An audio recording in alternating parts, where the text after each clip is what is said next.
嗨，大家好！就在前2天，解放军海军政委袁华志刚接受完香港女记者的追问，爆出了中国正在建造第4艘航空母舰的大新闻后，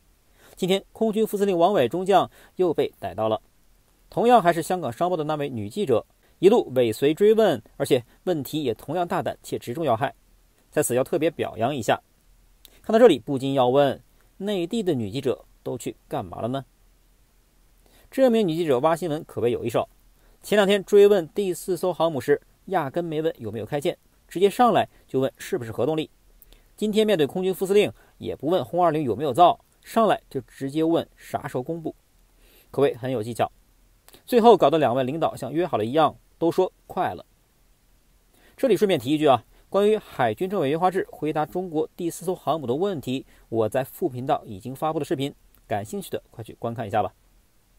与航母一样，王伟中将看似轻松的回答快了，你们等着吧。可是有史以来官方首次确认轰20这一型号的存在，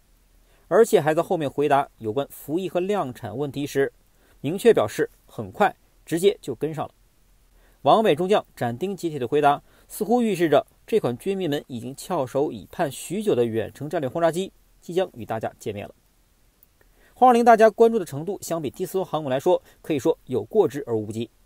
此前我在给大家介绍中国空军下一代军事装备研发的520项目时，就重点给大家介绍过轰20。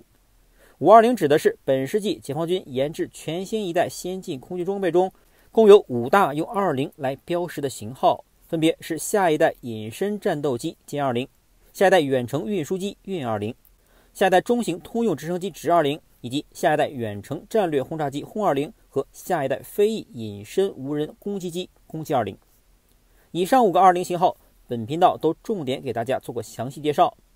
目前已经服役的3款，军迷们也很熟悉了。歼20可以对标美国的 F-22、F-35 和俄罗斯的苏57，运20可以对标美国的417、俄罗斯的伊尔76以及欧洲的 A100M。直20的直接对标物自然就是美国的黑鹰了，而且现在已经服役了衍生型号海直20，并装备在了多型军舰之上。而轰20就有点雷声大雨点小了。其实早在2016年，空军司令马晓天接受采访时就已经证实了中国正在研制一款新型远程战略轰炸机，而那个时间点刚好赶上了歼20和运20临近服役，因此外界多数都在猜测520项目中的轰20已经正式立项并开始研制了。不过时至今日，8年过去了，连一张试飞图都没有看到过，于是很多军迷都在猜测，是不是轰20这个项目遇到了什么瓶颈，而导致项目最终被砍了呢？空军副司令王伟这次的变相官宣，也算给无数翘首以盼的军迷吃下了一颗定心丸。但毕竟是无图无真相飞机的研制可与航母不太一样。第4艘航母如果像我之前分析的是003福建舰的升级版的话，那它开工建造后不被拍到也是正常的，因为航母的建造现在都是采用巨型总段建造法，而非以前传统的类似搭积木一样的塔式建造法。各分段都是分散在各个厂房中打造，而无需从一开始就占用船坞，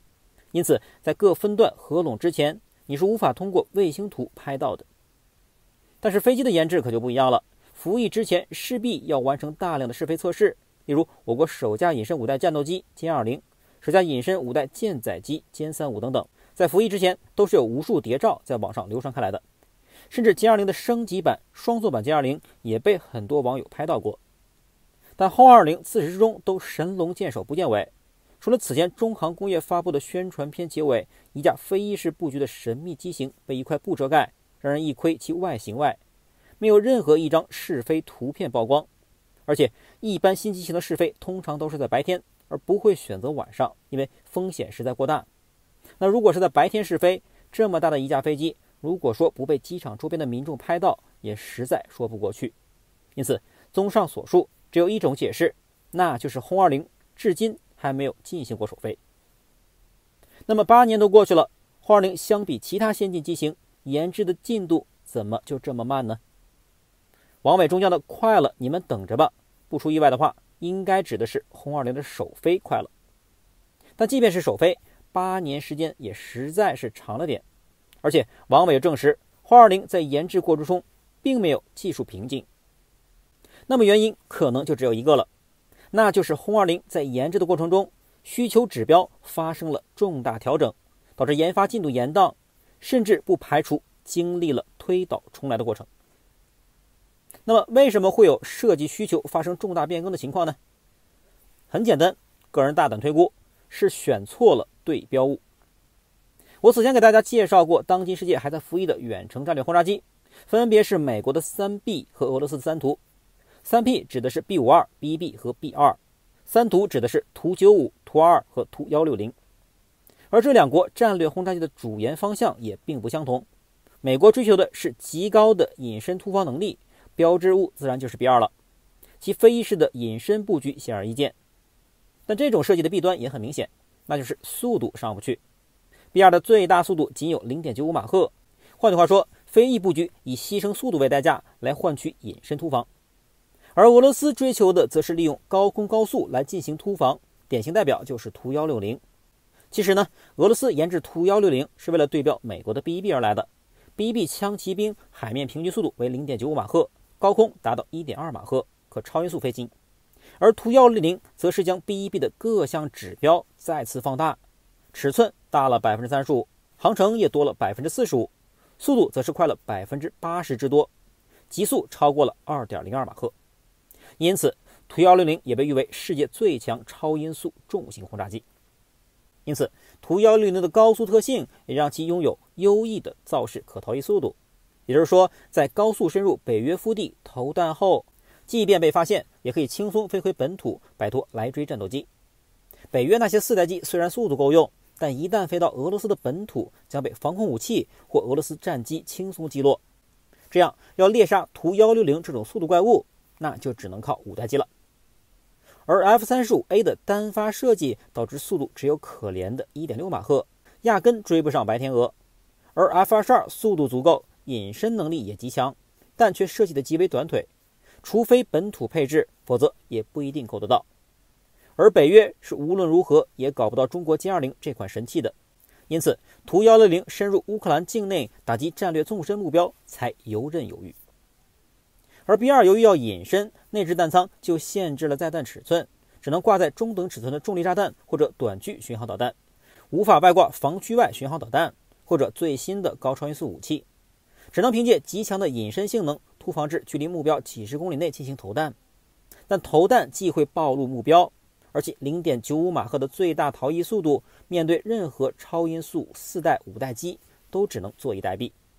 而且 B2 造价昂贵，美国自己都停产了，其隐身涂层的维护又极其复杂，每小时飞行都需要进行119小时的维护。这么多钱买回来，却只能天天在机库里吹空调。因此最近你很少会看到 B2 在执行任务的新闻，反倒是 BB 经常跑到中国周边晃悠。因此摆在轰20面前的就出现了隐身和速度两个方向的设计思路。